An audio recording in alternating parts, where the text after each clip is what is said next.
So you thought acne, dating, avoiding bullies, that these were all stressful parts of high school, but how about prepping for the SAT or the ACT?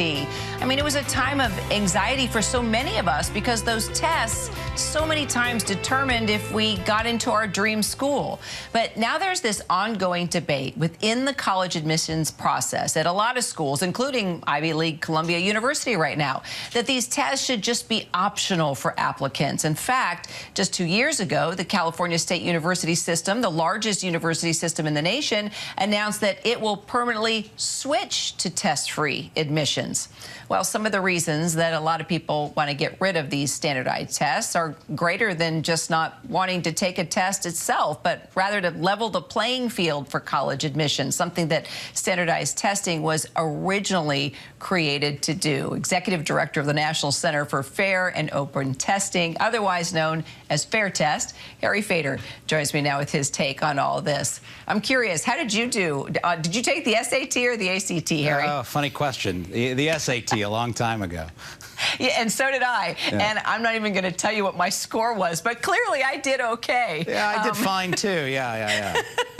All right. So, you know, there are currently, what, more than 1,900 ACT and SAT optional institutions. That's correct. And more than 80 test-free institutions in the U.S. right now. So why are these schools no longer relying on these standardized tests during their admission process? Well, I think schools have realized that the tests don't measure what they purport to measure. They're not really a measure of anything that is necessarily connected with curriculum in schools. And furthermore, they correlate fantastically with family wealth and income. Furthermore, the history of the tests, you know, the original intelligence test and the SATs were, frankly, they're rooted in eugenics. And over time, it became clear that the SAT and standardized test scores also discriminate and have disparate impact based on race, in addition to family wealth and income. If you look at the College Board's or the ACT's own statistics, you will see that the higher your family wealth, the better you do on the SAT. There are a lot of reasons for this. It's an eminently, you said you studied for the test. Now, in theory, you wouldn't, if it was just measuring what you did in school, right? You wouldn't have to study for the test. That's something aside from what you were actually learning and studying in school. So and furthermore, the universities will tell you we have lots of other ways to do admissions that better, not only does it get us a more diverse pool of applicants and enrollees, it also measures things that are actually relevant, like whether or not you know, kids can play the guitar, or whether or not kids are wanted study biomechanical engineering or something like that. So, you know, and that's part of the process with essays.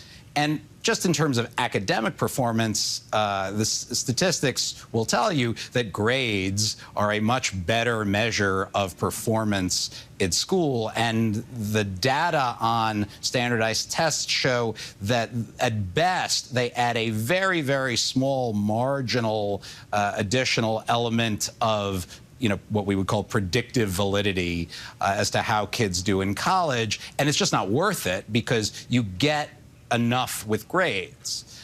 Right, and also, too, we want to bring it back to multiple intelligence. Yes. Some kids just don't test well. Yes. But they are so smart and they're so creative and they put together incredible projects. And taking an SAT doesn't tell. It doesn't tell us who they are. The full story. It doesn't tell us who they are. Exactly. And you know, it's funny you say how their projects and stuff like that. You know, there is a movement to use what we call performance assessments to evaluate candidates. And in the days of technology, you know, you can upload a project, you can upload yourself playing music, you can show your portfolio of work. And if you think about it, when kids apply to art schools, right, they have to show their portfolio of work. Why shouldn't it be that way for everything? Now, I understand there's sort of the colleges say, well, you know, there's a logistics problem here. That's a lot to review. But if you just sort of shifted the time you spent reviewing some things to the time you would spend reviewing other things, there are ways of actually, and there are some examples of this.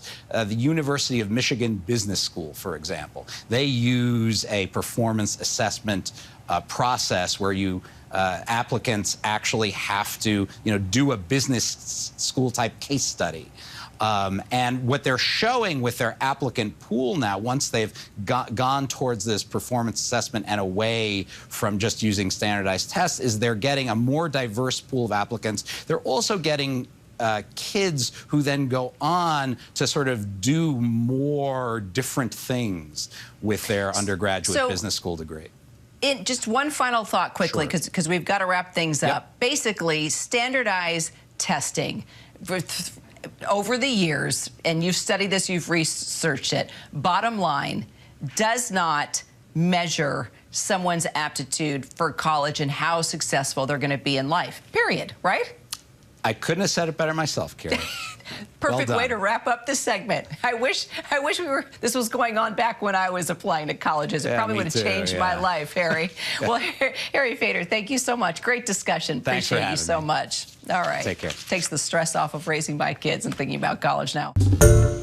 Hi, everyone. George Stephanopoulos here. Thanks for checking out the ABC News YouTube channel. If you'd like to get more videos, show highlights, and watch live event coverage, click on the right over here to subscribe to our channel. And don't forget to download the ABC News app for breaking news alerts. Thanks for watching.